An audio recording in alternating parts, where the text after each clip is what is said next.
c'est au cœur du Comité régional en sécurité alimentaire que l'idée du projet TAM a émergé. Ce projet, qui a pour but la réduction du gaspillage alimentaire en faveur des personnes les plus démunies, s'inscrit dans une visée environnementale et sociale de plus en plus répandue. En effet, de nombreux acteurs se réunissent pour penser plus efficacement notre système alimentaire et développer des projets porteurs tels que le projet TAM, qui ont à cœur l'alimentation des familles défavorisées de chez nous.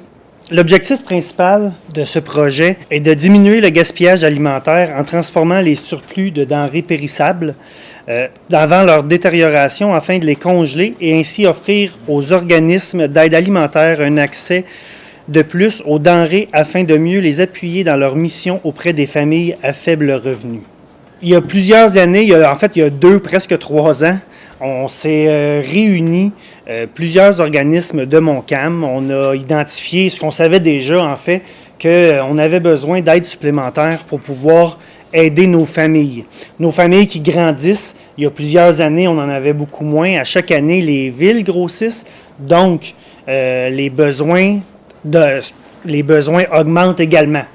Alors, ce qu'on voulait s'assurer, c'est qu'on puisse fournir une quantité raisonnable aux familles qui viennent chercher leurs denrées hebdomadairement ou mensuellement. Alors, on s'est réunis. Les gens qui se sont réunis étaient le service d'entraide de Saint-Lin-Laurentide, les Ailes de l'Espoir de Saint-Calix, la Société Saint-Vincent-de-Paul de Sainte-Julienne, le comptoir alimentaire de Saint-Ligory, le Centre d'action bénévole de Montcalm, le député de Rousseau à l'époque, M. Nicolas Marceau, la MRC Montcalm, Caisse Desjardins-Montcalm et de la Waro, et la table des partenaires en développement social de la Naudière, ainsi que le Centre intégré de santé et services sociaux de la Naudière. Donc, on était une grosse équipe, un gros comité pour pouvoir mettre en place ce projet-là et le développer. On a voulu s'assurer que nous faisions les bonnes démarches.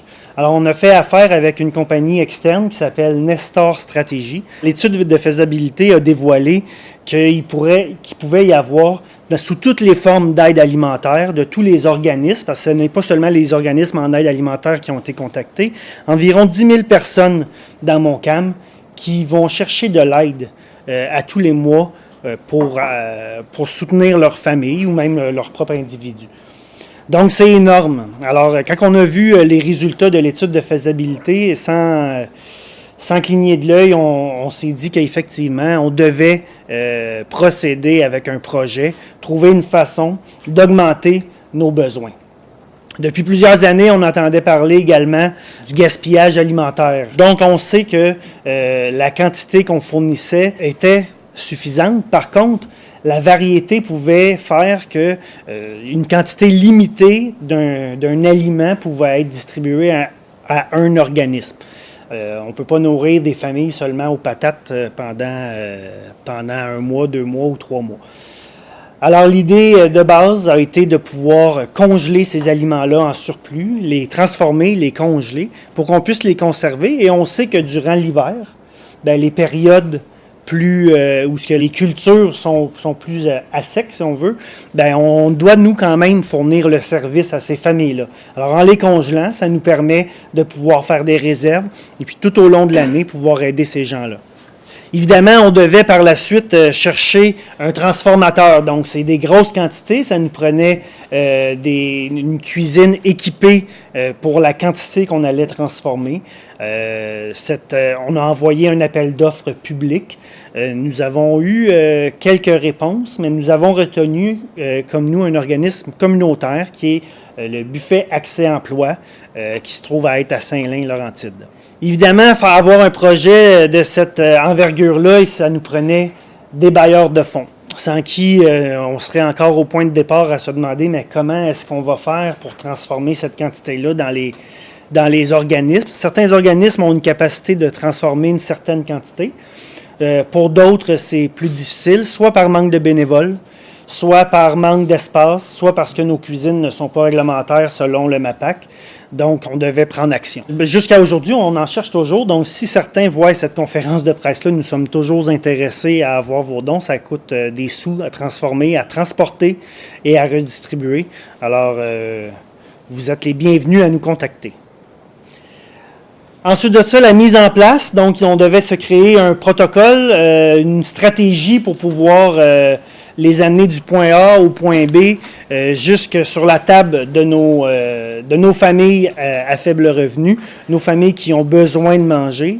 Suite à ça, nous avons pu procéder finalement à la première transformation qui a eu lieu le 10 mai 2019 dernier. Alors, très, très fiers, on est content. La transformation a déjà été redistribuée dans plusieurs organismes. Puis je tiens à mentionner également que nous avons ces TAM, Transformation alimentaire Montcalm, mais déjà avec la quantité qu'on a pu récupérer, on a pu distribuer des aliments transformés à d'autres organismes dans l'Anaudière. Donc, c'est une bonne nouvelle. Ça veut dire que le projet va bien. Ça veut dire qu'on a une quantité suffisante pour fournir nos familles dans Montcalm.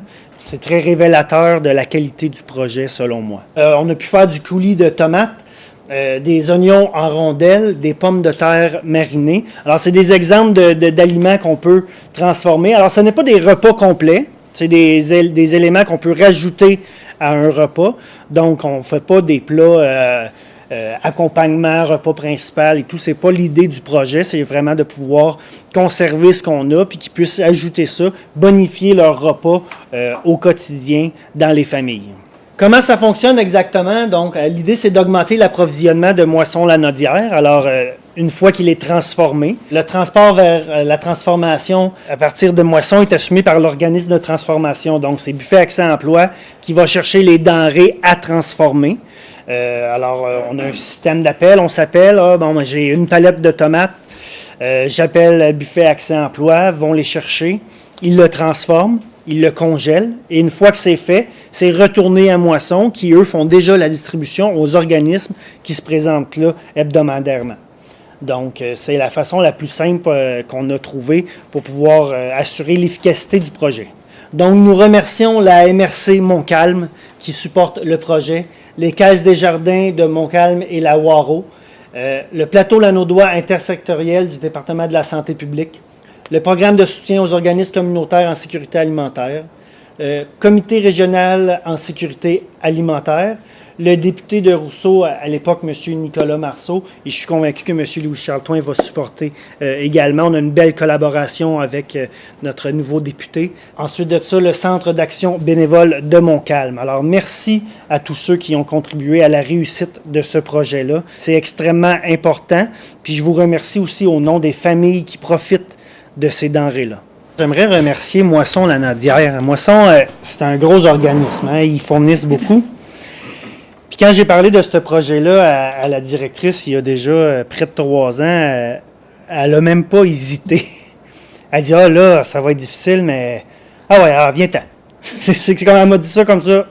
Go, on se lance. Si on est capable de le faire, on le fait. Donc, merci beaucoup, Moisson Lanaudière. C'est très apprécié. Ça rajoute des tâches dans votre quotidien, mais vous le faites pour la bonne cause. Donc, merci beaucoup. La MRC de Montcalm investit dans le projet de transformation alimentaire Montcalm via son fonds de développement du territoire une somme de 30 000 $. Vous savez, la MRC de Montcalm, c'est une MRC qui est hautement agricole, donc pour les élus, ça allait vraiment de soi qu'on participe à un projet qui met en valeur les produits invendus des entreprises agricoles de notre territoire.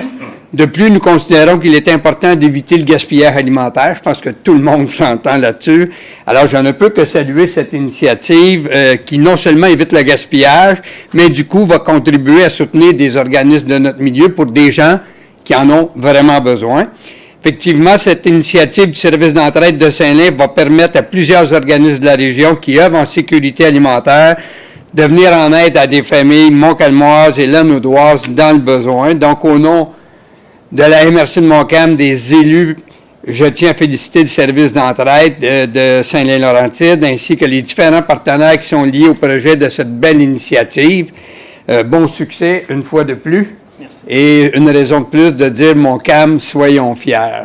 Vous savez que c'est un peu paradoxal, hein? On parle d'abondance en 2019, de surconsommation, et on parle également de gaspillage, et il y a des gens quand même qui souffrent actuellement dans notre région d'insécurité alimentaire. Donc, il faut y voir, il faut y travailler. Et pour le CIS, et pour le plateau, et pour TAM, et la MRC, bien sûr, pour nous, c'est une priorité.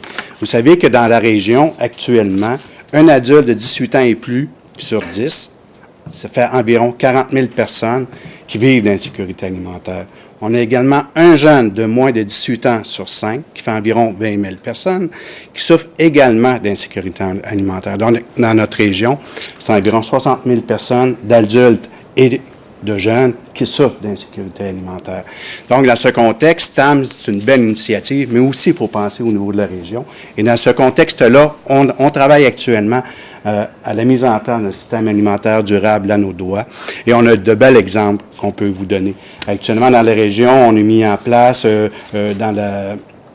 qui est BIC, qui est Bois d'ici et compagnie, qui est une accessibilité à des fruits, à des légumes pour les gens qui ont des problèmes financiers dans la région. On a 36 points de service. Alors, vous voyez qu'on commence à opérationnaliser notre système alimentaire dans nos doigts. Et pour nous, c'est ça qui va être périn, qui va rendre périn justement toutes les initiatives qu'on a au niveau de TAM, de BIC et d'autres initiatives également dans la région. Alors, pour nous, c'est un début, c'est un départ. Il nous reste ensemble à pérenniser le TAM pour la suite des choses, mais également nos autres projets dans la région pour s'assurer de, justement, arriver à diminuer les gens qui souffrent et qui vivent d'insécurité alimentaire. Alors, voilà. Merci. Vous savez, quand on embarque dans un projet, il faut y croire. Ça fait 40 ans que j'y crois, moi, passé dans mon bénévolat. On s'aperçoit à un moment donné que dans notre vie, qu'on rencontre des personnes qui sont dans le besoin.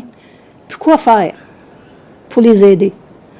Moi, j'ai parti ça, à un moment donné, là, mon garçon il allait à l'école, puis j'ai vu qu'il y avait une problématique.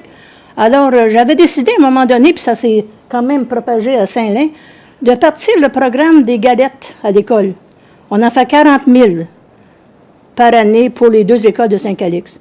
À partir de là, on dit, les besoins ne sont pas seulement qu'avec les galettes, parce que les enfants, ils ont quand même faim. Quand on parlait tantôt qu'il y a des enfants qui ont faim, oui, c'est vrai, des enfants, ils ont faim, beaucoup. Alors, moi, je crois que dans ce projet-là, le gaspillage, ça fait longtemps qu'on entend parler. On donne des choses, on les donne. En même temps, nous autres, à Saint-Calix, on leur dit quoi faire avec. C'est sûr que Saint-Lin fait pareil.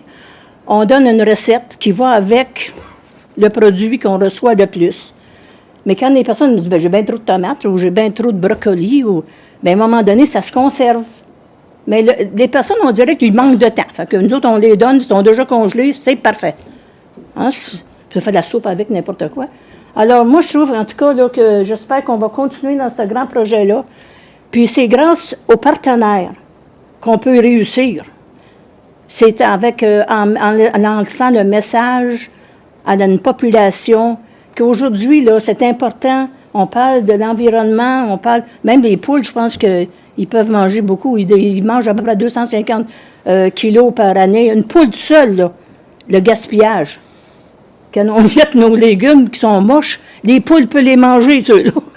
Mais c'est comique à dire, mais moi, j'en ai des poules, fait que je le sais. J'ai eu des poules pour ma fête des mères, fait que poulailler avec, puis tout le kit. Alors, c'est important de penser qu'aujourd'hui, il faut continuer, puis c'est avec le message qu'on envoie à une population que c'est ensemble qu'on peut grandir, puis qu'on peut aider nos familles qui sont dans le besoin. Parce que les familles dans le besoin, là, c'est le travailleur qui est à côté aussi. Parce que le travailleur qui part le matin travailler, il faut qu'il paye toutes ses affaires, ses dépenses, c'est ça, il y a une famille. Il n'y en a pas plus au bout de la ligne, là. Alors, tout le monde a besoin d'une aide à un moment donné de leur vie, parce que j'en ai rencontré des personnes dans ma vie de 40 ans, de bénévolat. J'ai rencontré des professeurs qui étaient dans le besoin. J'ai rencontré des personnes qui travaillaient au milieu du bien-être social qui étaient dans le besoin. Les autres, ils me reconnaissent, moi, je ne le connais plus. Alors, c'est important de se donner, puis de continuer notre beau travail. Merci.